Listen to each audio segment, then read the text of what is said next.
Du côté des commerces, avec Sud Radio et le réseau des chambres de commerce et d'industrie. Et oui, vous le savez, tout au long de l'été, nous mettons à l'honneur les commerçants. Ce matin, nous sommes avec Georges de Carvalho. Bonjour. Oui, bonjour. Et soyez le bienvenu sur Sud Radio. Vous êtes boucher. C'est un plaisir de vous accueillir avec cette histoire, votre histoire qui est complètement incroyable. Vous êtes boucher, charcutier, traiteur et même pâtissier. Vous allez tout nous raconter. Patron de l'entreprise au Fin Gourmet qui compte 3 boutiques en Ile-de-France. Votre histoire, c'est celle d'une reconversion. Parce qu'à la base, rien ne vous destinait, Georges, à devenir boucher. Qu'est-ce que vous faisiez avant ? Avant, j'étais directeur marketing. Directeur j'ai évolué dans le monde des médias et du marketing, tout à fait, pendant 15 ans. Et vous avez changé du tout au tout. Et on est loin du métier de boucher quand même. Ouais. Si, il y a un truc qui nous réunit, c'est la gourmandise.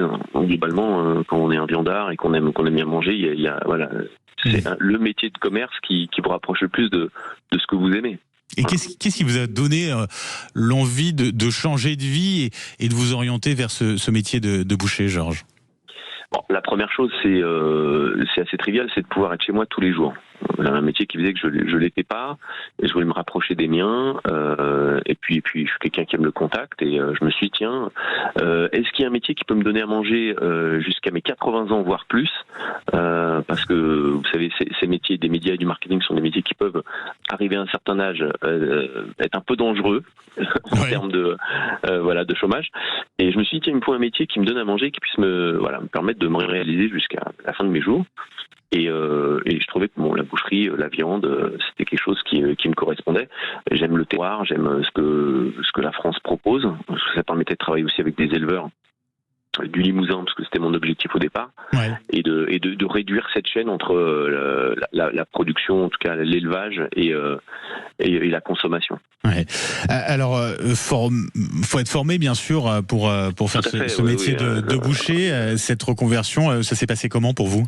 Ça s'est passé. Alors, il y a plein de choses qui sont mises en place par la fédération justement pour amener des gens vers ces métiers-là, de la charcuterie et de la boucherie.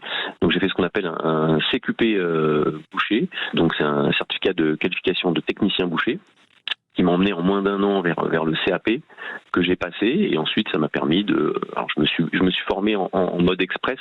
J'avais demandé à mon patron, j'ai besoin de mettre 10 ans d'expérience en 2 ans de temps.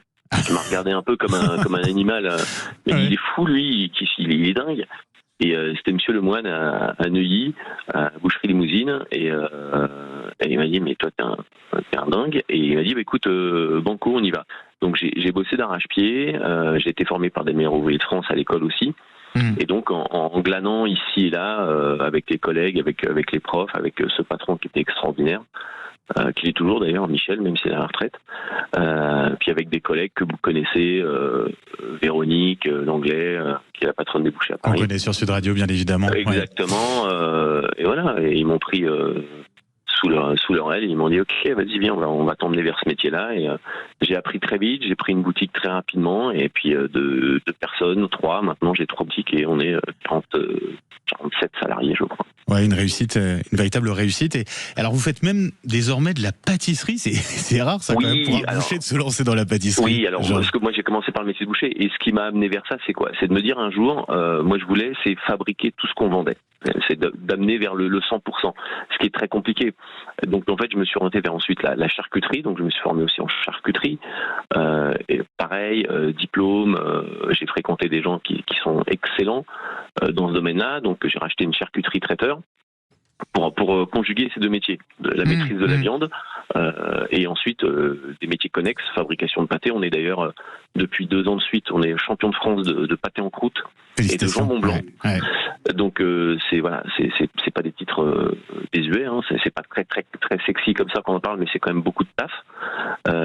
Et donc ça m'a amené vers ça parce que justement je voulais maîtriser, et donc forcément on fait du traiteur, on est sollicité pour des fêtes familiales, et on a dans notre boutique de Houille dans les Yvelines une équipe de 5 pâtissiers qui sont des grands malades. Ils font des trucs formidables, très fins, des sucrés, on travaille beaucoup sur le fruit. Ouais. Et l'équipe de Quentin, on va faire ce qu'on va appeler la pâtisserie parisienne, un petit peu revisitée, aussi bien pour du festif, de la pièce montée, mais aussi du quotidien. Donc voilà, c'est de A à Z. Et très rapidement pour conclure, parce que le temps file malheureusement, Georges, mais qu'est-ce que vous dites à ceux qui vous écoutent peut-être en ce moment, qui veulent changer de métier mais qui n'osent pas sauter le pas ? J'ai fait partie de ceux qui étaient autour de la machine à café, vous savez, en disant attends, j'en ai marre, demain je me casse, je monte mon truc, voilà. Sauf que moi je l'ai fait, et on se retrouve des fois devant un grand vide, mais finalement c'est un peu comme tout, on regrette pas, on se dit mais pourquoi je l'ai pas fait plus tôt, quoi. Mais pourquoi je l'ai pas fait plus tôt? Donc il faut oser, et on peut très bien accompagner. Les fédérations des métiers que vous choisissez, fromager ou autres, peuvent vous accompagner. Il y a plein de choses dont on ignore l'existence pour se former. Voilà, ça peut être vraiment un métier formidable, mais c'est surtout une aventure humaine. On en manque de bouchers, on a besoin de bouchers. Il faut des bouchers et des bouchères. Des bouchères, charcutières. Ouais. Il faut féminiser, il faut amener les jeunes vers ça. C'est bien les écoles de commerce à 14 000 € l'année, mais franchement, être boucher, charcutier, on gagne bien sa vie, on bosse beaucoup, mais on est en direct avec la population, et la vraie vie, elle est aussi ici, quoi. Elle n'est pas que dans un bureau ou en télétravail. Bien évidemment. Voilà. Georges de Carvalho. Le message est passé. Merci d'avoir été avec nous ce matin sur Sud Radio. Boucher, charcutier, traiteur. Et votre entreprise, j'appelle, donc c'est au Fin Gourmet, 3 boutiques en Ile-de-France. 7h50 sur Sud Radio. Laurie, c'est l'heure d'accueillir Guy Carlier tout de suite. Du côté des commerces, avec Sud Radio et le réseau des chambres de commerce et d'industrie. Ensemble, soutenons nos commerçants.